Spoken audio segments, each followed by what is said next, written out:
This is me after predicting the NBA Conference Finals series, all happy and confident that it will work out. And this is me when it all came crashing down on me. Bucks started to shrink, the Trailblazers didn't even win a game. It was bad, very bad, super bad for my prediction. But even though my predictions were wrong, everyone makes a mistake here and there.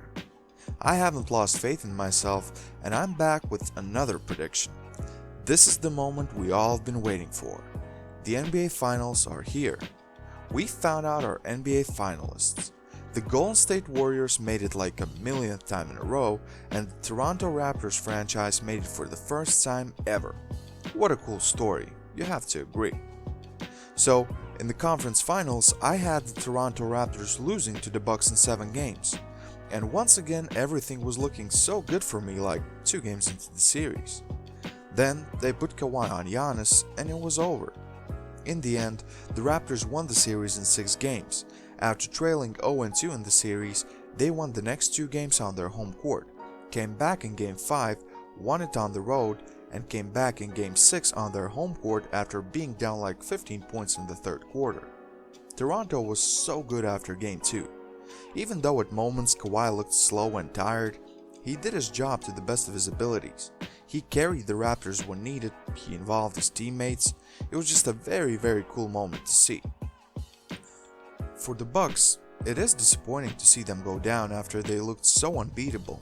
Even in this series, they went up 2-0 and just couldn't make the adjustments after that. What's the reason for their loss? Well, we could list a lot of them, but let me just say what I said before their Boston series. As a superstar, you need to learn how to shoot. I think that was a big reason for Bucks' loss. When it's time to make plays, you can't just count that the other team will forget you all the time and let you slip through the paint and dunk it. I mean, it's conference finals, but that's just me. And the Bucks will have plenty of time to think what they did wrong as they're out of the playoffs. That's why Giannis is not the best player in the league at this moment. He can't shoot. On the other side of the bracket, it's the Golden State Warriors. I also had the Warriors losing their series 3-4 to the Portland Trailblazers. I thought Cantor would have a huge series as he was pretty much the biggest man under the basket of both teams. He would score, grab some key rebounds, pass it to the guards, and make it happen, you know. Kevin Durant wasn't coming back for the series, Iggy was banged up. Seemed like this is a great time where all the conditions met for the Blazers to beat the Warriors. Well, the Warriors swept my mouth shut. In Game 1 they destroyed the Trailblazers in the 4th quarter. In Game 2 the Blazers took a double-digit lead into halftime and saw it vanish in the 3rd quarter. The same story happened in Game 3. Another double-digit lead and another destruction in the 3rd quarter. And in Game 4, the Blazers had a subpar 4th quarter and ended up losing the game in overtime. Draymond Green played awesome. Steph Curry played awesome. And we had some new names popping up like Kevon Looney or Alfonso McKinney. Portland was just overmatched. While Golden State goes to the NBA Finals again, Portland will need to figure what will they do to improve in the future. Maybe CJ and Dame just won't be able to win an NBA championship. They need to think of something. Sure, they didn't have Nurkic and Hood was injured right before the NBA Conference Finals, but still, they will need to find some answers. But okay, that's the past. Let's look at the NBA Finals. Toronto Raptors vs Golden State Warriors. Both teams met 2 times during the regular season, and both times it was the Raptors who won. One time convincingly, and one time by 3 points in overtime. In the regular season, the Raptors won 58 games while the Warriors won 57 games, so it actually will be Toronto who will have the home court for the NBA Finals. Now, let's go to the teams. Toronto Raptors' best player is obviously Kawhi Leonard, on defense and on offense. But in the playoff series against Milwaukee Bucks, other players showed up big time as well. Fred VanVleet showed up, Marc Gasol showed up, Norman Powell, and Kyle Lowry, who I've been hard on and even made a video about how he is the biggest playoff choker in NBA history, responded. He had a great series as well. For the Warriors, it's mostly Draymond Green who has rejuvenated himself after KD went down with an injury. He's been playing hard, good defense, hitting some shots and being a menace for the other team. With KD out, Klay Thompson also is getting more shots and it seems that gives him a much better rhythm for the whole game. And like I said before, others have been stepping up. Quinn Cook, Alfonso McKinney. Suddenly, we didn't know that the Warriors even had those players, and now they're making contributions. As for the comparison, the Golden State Warriors have the more potent offense while the Raptors have a much better defense. In the series against the Bucks, 4 Raptors players averaged double-digit points, and mainly it was a 7 to 8 player rotation, although in latter games Danny Green wasn't used as much. 8 players played at least 20 minutes per game in the series. Toronto shot a very respectable 37.4% from the three-point line in the series. Golden State, on the other hand, also had 4 players averaging double-digit points against the Blazers. Draymond Green almost averaged a triple-double.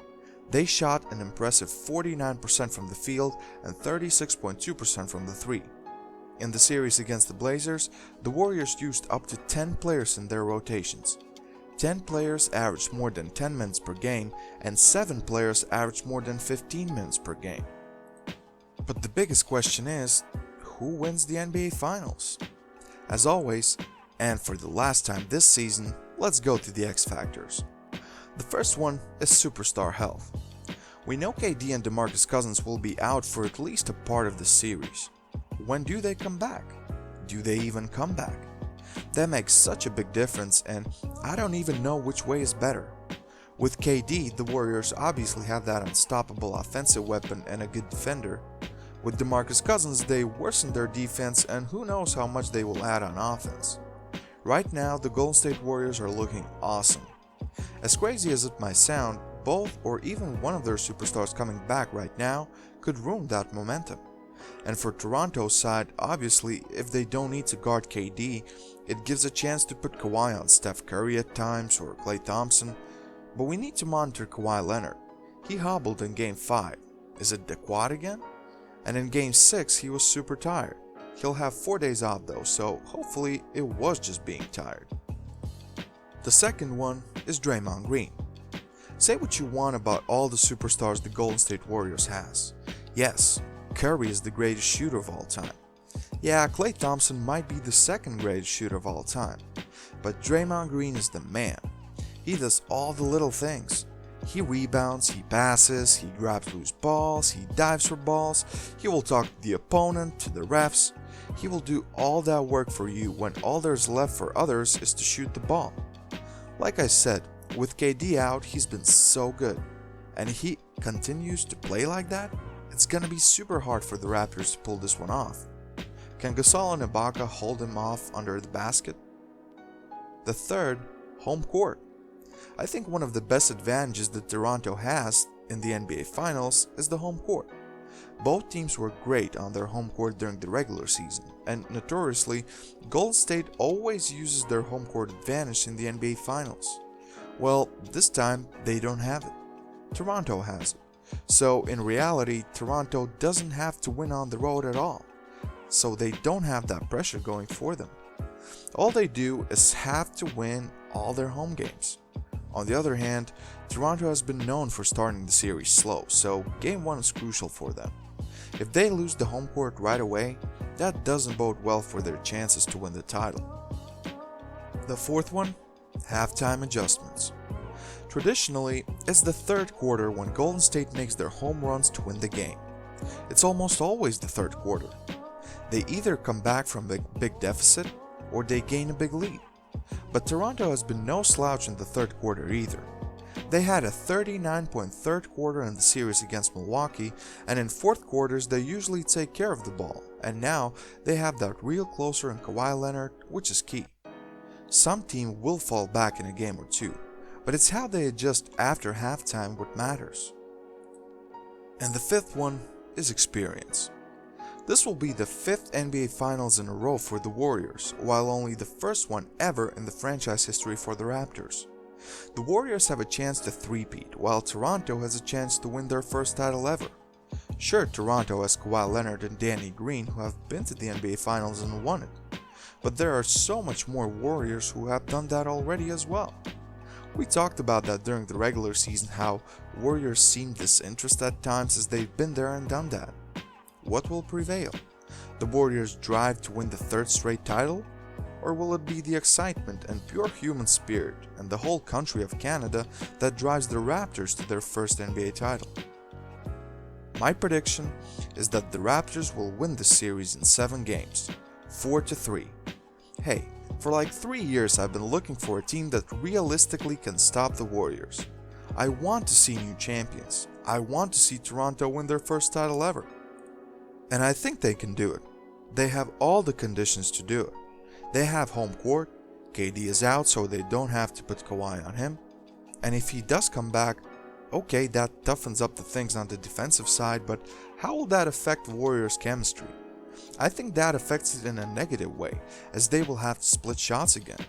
Draymond won't have as much freedom, and all in all, yeah, I just think Toronto will win it. Hopefully Lowry is past his playoff demons.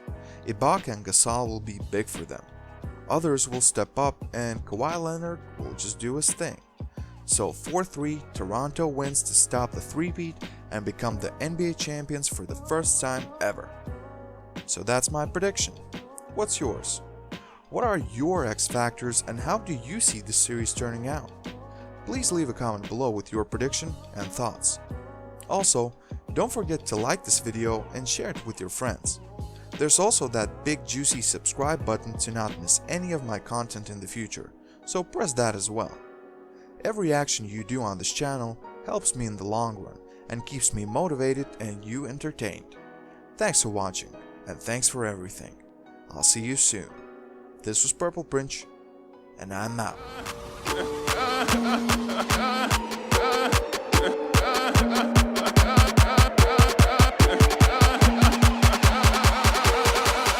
More question you have to ask.